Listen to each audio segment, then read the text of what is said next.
अभी जो हमारे गेस्ट हैं यहाँ पर पीछे बैक स्टेज पर, वो अभी तक जितने भी गेस्ट आए हैं उसमें से सबसे कम एज इनकी है। उनको आप सब गूगल बॉय ऑफ इंडिया के नाम से जानते हो। Please give an energetic and warm welcome to Kautilya Pandit.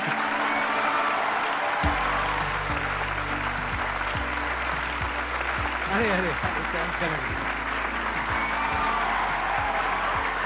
Please बैठो। आपकी एज कितनी है पहले तो ये बता दो। तो अभी करंटली आई एम 14। 14 ईयर्स जी। आपको पता है यहाँ पर जितने भी लोग आए हैं उसमें सबसे कम एज आपकी है अभी। लेकिन सर मतलब जितने भी लोगों से अब तक मैं मिला हूँ आपकी एज के, मतलब 40-50 साल के या 30 इयर्स के, आपके जितने भी शोज देखे हैं उनमें मेरे को तो सबसे कम उम्र के आप लगे हो। अरे ये बताइए मेरे को कि आपकी ये शुरुआत कैसे हुई। जब मैं 5 साल का था तो मुझे लिखना पढ़ना कुछ नहीं आता था। फिर ऐसे ही था कि मैंने 10-15 दिन में ही मतलब लिखना पढ़ना, like all the alphabets and everything I learn them. तो उसके बाद गर्मियों की छुट्टियों की बात है, तो मेरे पापा जी एक स्कूल रन करते हैं छोटा सा गांव में, तो वहां पर मैं पढ़ता था। कहाँ के रहने वाले हो आप। मैं करनाल। अच्छा जी। तो वहाँ पर एक जैसे हॉलिडे होमवर्क देते सबको एक जनरल कि आपको जो वर्ल्ड मैप होता है, एटलस होता है, अगर जिन जिन को अच्छा लगता है आप वो करके आना, आप मतलब उसे समझ के आना। तो फिर ये मेरे दादाजी ने कहा, फिर पापा जी ने कहा कि तो मैं भी कर सकता हूँ। तो पहले ही दिन मैंने देखा तो I got into it and I learned it. मैं उसमें सवाल पूछता गया और जितने भी मेरे कुछ भी मन में रहता तो वो सब आता गया, and within 20 days something I got use to it. और मुझे बहुत ही अच्छा लगने लगा। एंड जितना भी वर्ल्ड मैप वगैरह इस टाइप की रिगार्डिंग जितनी भी चीज़ें होती हैं, पॉलिटिक्स, इकोनॉमिक्स, वो सभी मुझे मतलब things were very easy for me. And उसी के बाद से लोग कहते गए कि नॉलेज बढ़ता गया, और तब से मतलब यही है कि सीखने का प्रयास कर रहा हूँ। कुछ भी नई चीज़ मिलती है, like currently I am a student of 11th grade, but I am learning things like astrophysics and quantum mechanics. तो I am not very into it, but I like to study it. And जितना भी मेरे से हो सकता है मैं उसके अंदर कोई नई चीज़ देखने का प्रयास करता हूँ और कोई नया सवाल पूछने की कोशिश करता हूँ, क्योंकि जितने भी ज़्यादा क्वेरीज, जितनी भी ज़्यादा माइंड के अंदर जो भी कोई क्वेश्चन आता है, I try to get it forward, और वैसे ही सारी चीज़ें आसान होती रहती हैं। I try to dwell myself deep into it, क्योंकि कोई भी फील्ड इस टाइप का, I think that they need one thing that is really important for them, that is questioning. क्योंकि जितने ज़्यादा आप अलग टाइप के क्वेश्चंस पूछते हो उतना ज़्यादा आप उस चीज़ को अच्छी तरीके से समझ सकते हो। तो वही है कि मैं अभी भी क्वेश्चंस नए ढूंढ रहा हूँ, जवाब उनके मिल ही जाएंगे। बस ये है कि जितने ज़्यादा और नए और अच्छे क्वेश्चंस मेरे पास आते गए और आते हैं, उनसे मैं आगे बढ़ने का कोशिश कर रहा हूँ। क्वांटम फिजिक्स में वेव पार्टिकल थ्योरी है, जी तो सर। उसको आपने स्टडी किया होगा। हाँ, जैसे कि wave particle theory, dual nature of light and right. Matter, वो सब, हाँ वो सब अभी धीरे धीरे मैं कर रहा हूँ। और स्पेशली अभी तो मैं एस्ट्रोफिजिक्स जो है वो ज़्यादा पढ़ रहा हूँ। और जैसे कि डार्क मैटर है, डार्क एनर्जी है, तो या फिर माइक्रोवेव रेडिएशन है, बैकग्राउंड रेडिएशन, एक्सपैंडिंग यूनिवर्स, ये सारी चीज़ें मुझे काफ़ी इंट्रीग करती हैं, और इनके बारे में मैं कुछ रिसर्च पेपर्स और अलग अलग चीज़ें अभी स्टडी कर रहा हूँ। तो जीरो पॉइंट फील्ड के बारे में भी आपने कुछ स्टडी करी है। नहीं, अभी ज़्यादा नहीं। अभी मैं जनरली जैसे अभी मैं टाइप 1A सुपरनोवा और उनके जो एक्सपेंशन है, लाइफ साइकिल ऑफ स्टार, उनके बारे में अभी मेरी रीसेंट स्टडी चल रही है। मैंने आपकी यूट्यूब पर एक वीडियो देखी थी जिसमें एक न्यूज़ एंकर आपसे कुछ पूछ रही थी और आप एक एक करके सारे सवालों के जवाब दे रहे थे। तो क्या अभी भी आप उस तरह से सवालों के जवाब दे सकते हैं। कोई भी आपसे कोई भी कैसा भी हाँ सवाल सर, पूछेगा तो आप जवाब दे सकते हैं। क्योंकि ऐसा है कि नॉलेज तो एंडलेस है और सब सब कुछ तो कोई जान ही नहीं सकता। लेकिन ये है कि जितना ज़्यादा आप मतलब अपने सराउंडिंग्स को ऑब्जर्व करते हैं तो उतना ज़्यादा क्या है, जितना ज़्यादा आप नॉलेज ग्रहण करते रहते हैं उतना आपका माइंड एक तरह की मैग्नेट की तरह बन जाता है। और उसके बाद कोई भी इंफॉर्मेशन, कोई भी चीज़ वो आपको आती रहती है। और ऐसा है कि बहुत सारी चीज़ें मेरे को नहीं भी पता होती और मैं उनको सीखता हूँ। अगर मानो कोई नई चीज़ मेरे को आज पता चलती है तो मैं उसे सीखूंगा, और that would be like great for me. तो कोई भी चीज़, I always like to entertain and get new answers and new questions, क्योंकि उसी से ही एक नया फील्ड, एक नया पर्सपेक्टिव मेरे लिए ओपन हो जाता है। एक्सेलेंट जी। तो अब एक काम करते हैं, आप में से किसी के भी माइंड में कोई भी क्वेश्चन है किसी भी तरह का, तो वो आप इनसे पूछिए।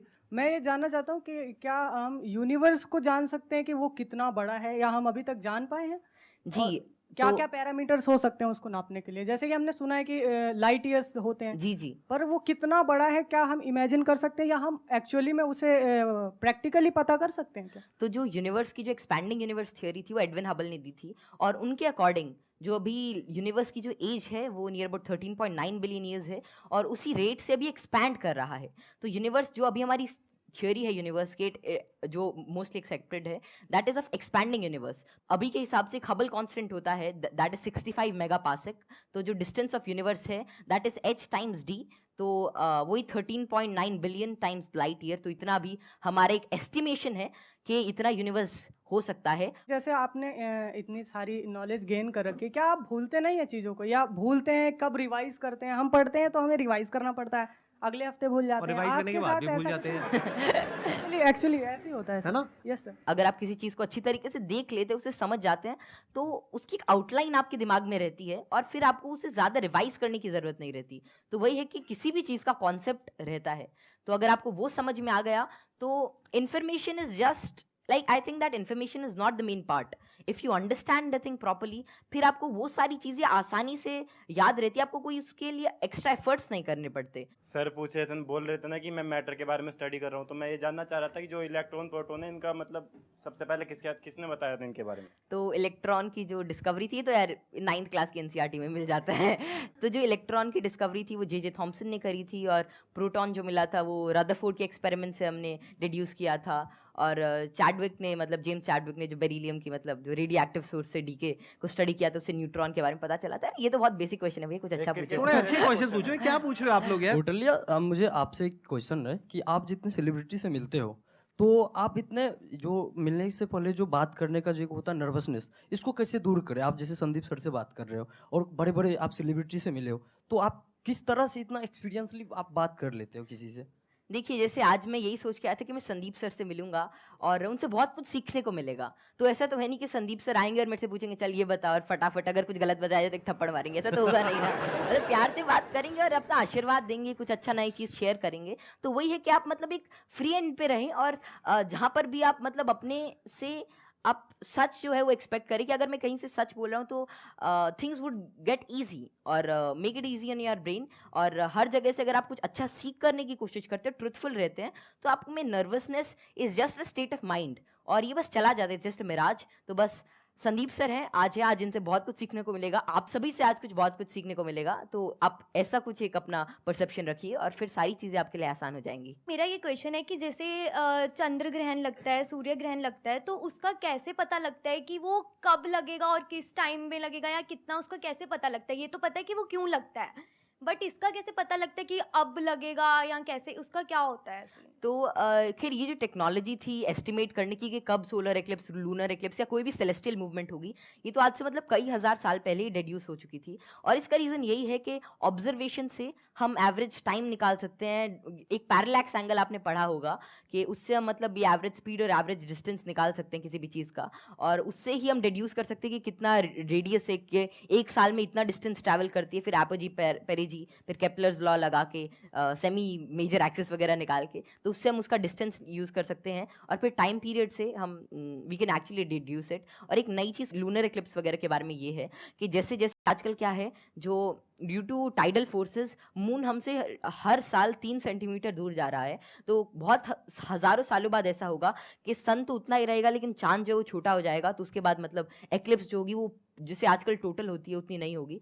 तो ये estimation it is done by using observation. और एस्ट्रोनॉमी एक ऐसा फील्ड है जो हज़ारों सालों तक ऑब्जर्वेशन से ही चला, और बहुत सारे पुराने साइंटिस्ट जैसे केपलर, गैलीली, आर्यभट्ट, जितने भी बड़े लोग थे जो पुराने ज़माने के, वे सभी ऑब्जर्व करते थे। उनकी ऑब्जर्वेटरीज होती थी कि कैसे कैसे जो हेवनली बॉडीज़ हैं ये इंटरैक्ट कर रही हैं, कैसे कैसे ट्रैवल कर रही हैं, इनमें क्या चेंजेस हैं, और उन्हीं सभी चेंजेस को एस्टिमेट करके, उन सभी को देख के आज हमने मतलब ऐसी सारी टेक्नोलॉजी को डिड्यूस किया है कि जिससे हम कर सकते हैं, एस्टिमेट कर सकते हैं उनका टाइम पीरियड, उनका डिस्टेंस, और कैसे वे एक्ट करेंगे। Excellent ji, big round of applause for him.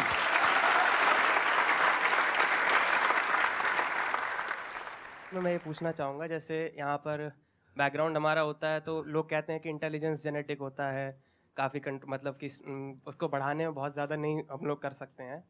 तो आपका इस पर क्या व्यू है कि इंटेलिजेंस, जैसे आईक्यू टेस्ट भी आप बार बार दोगे तो आपका आईक्यू का स्कोर बढ़ने लगेगा उसमें, तो आपका इसमें क्या कमेंट रहेगा कि इंटेलिजेंस के लिए आप क्या व्यू रखते हैं? ये ना बहुत इंटरेस्टिंग क्वेश्चन है जी सर। और मैं ये क्वेश्चन के आंसर से पहले एक बार, अगर आपके पेरेंट्स आए हुए हैं, आपके फादर हाँ आए हाँ, हुए हैं पापा यहाँ जी पर, आए हुए हैं। मैं एक बार उनसे भी कुछ बात करना चाहूंगा। एक बार उनको माइक दीजिए। मैं आपसे ये जानना चाहूंगा कि आपके जो बेटे हैं ये तो सबको पता है कि किस तरीके से चीज़ों को याद रखते हैं, किस तरह से एक्सप्रेस करते हैं। क्या